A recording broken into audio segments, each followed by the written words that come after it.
nothing about Israel-Palestine. I'm not Jewish, I'm not Arab or Muslim, I'm not Palestinian. I was the editor of a very small newspaper in Northern California, writing about the city council, the school district, the fishing fleet. The Middle East seemed distant, confusing, and irrelevant to my daily life. And so, like most Americans, we're very busy. I would skim the headlines on this issue, accept the confusion that I found there, and I would just move on. But then in fall of 2000, the Palestinian, what's called the Second Palestinian Uprising began. And I began to see images of children throwing stones against tanks. And I finally decided to pay attention to this issue, just to try to follow the issue and learn what Israel-Palestine was all about, very belatedly in my life. And when I did that as a journalist, I very quickly noticed that it seemed to me we were getting one-sided coverage, that we would hear from and about Israelis in great detail, as we should. But then I wanted and expected to hear also from and about Palestinians. And I noticed that came much less frequently. It sometimes came then, it sometimes does now, but not nearly as often. So I began to look into it more and more for myself, and that's when I began the journey that has me here before you today. Now, I do need this to be shown. Everybody, almost, I think, consistently will say, well, the media is biased. Usually we feel it's biased against us. Sometimes we're on opposite sides of the spectrum, of the political spectrum, and we all feel it's biased against us. Sometimes that's correct, and sometimes it's not. So we wanted to do a study to determine the coverage of Israel-Palestine. My son is a scientist. I like the idea of a scientific study that is immune to subjective bias as much as possible, that's quantitative, so that you can do a study, anybody else can do a similar study. They either validate your findings or they don't. In one direction or another direction. My view is that as Americans, we want the full picture. I am never asking for the pro-Palestinian perspective, the pro-Israeli perspective. We just want all of the information. That's what is required. If we're going to vote for candidates and cast informed votes, we need to be informed. And so I just feel as a journalist, we should get the full information on all issues. And certainly on this one of the most important ones in the world. That's been important for decades.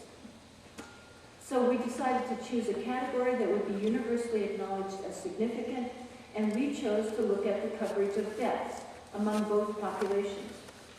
To me, all deaths are tragic.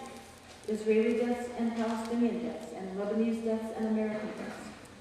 Both populations' deaths are tragedies. How were those being covered? We decided to do that study and disclose. I would be telling everyone about it around the country. But anytime this happens, it is well and thoroughly reported on every news station, every radio station, every newspaper.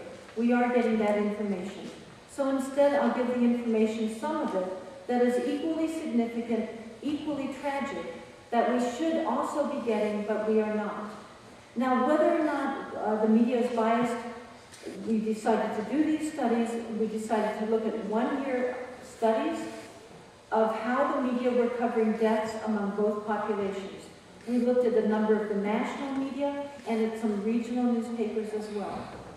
We especially chose to look at the first year of the uprising because first impressions are so powerful.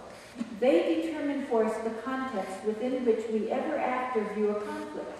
They determine for us who initiated the violence, who is the aggressor, and who is responding, who is just defending their population. I feel it's an especially important time period. To study that, we needed first to answer a very sad question. How many people were killed during that very first year of the uprising that began in fall of 2000? How many human beings among both populations? Using an Israeli human rights organization that's very careful in its data gathering, we discovered that 165 Israelis had been killed by Palestinians, and 549 Palestinians have been killed by Israelis. I do need help turning off the lights. See, it's just not.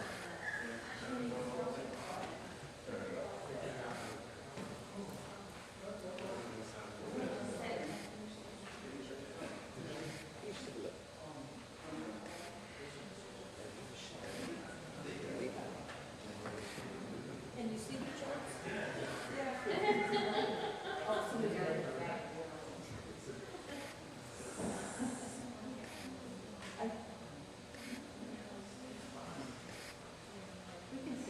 Okay, can you see it? Okay. All right. Some of the other, I hope by the time this goes on. There are controls right here. That work also. So this is how many were killed during that first year, and this is how it was reported by our primetime network news shows. We found that they were reporting ABC, CBS, and NBC were reporting on Israeli deaths at rates 3 and 4 times greater than they were reporting on Palestinian deaths. As some of you may notice, they're in some cases reporting on Israeli deaths 200% of the time.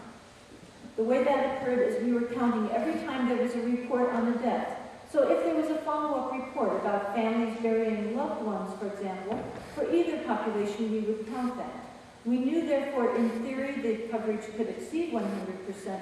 We were astounded to see that it almost always does for Israelis, and it never comes close for Palestinians. We then looked at a subcategory that I feel is even more significant, the killing of children.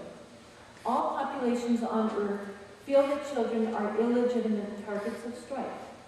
When they are killed, we are deeply saddened, and I think we are appalled that anyone would kill somebody else's children. And yet children are being killed in this conflict, so we decided to study that.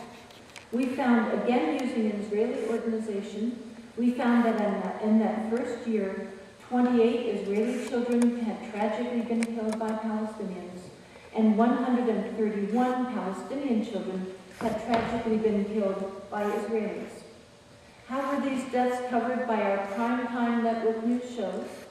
Well, we discovered that they had reported on Israeli children's deaths at rates 13 and 14 times greater than they had reported on Palestinian children's deaths.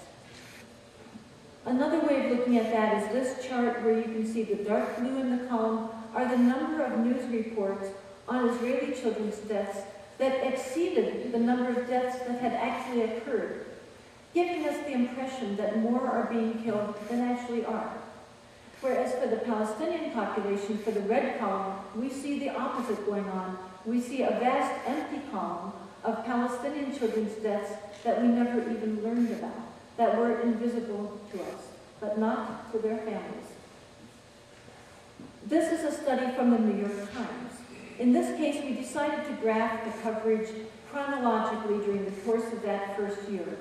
This blue line is the New York Times reporting on Israeli children's deaths during the first 12 months of this conflict.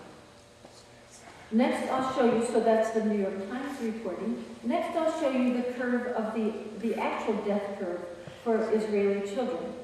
And there it is below, but a little bit lower, because the New York Times also had quite a few follow-ups on Israeli children's deaths, but following the same type of curve.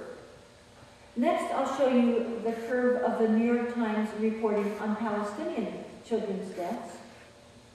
This is the red line, which interestingly is following the same similar curve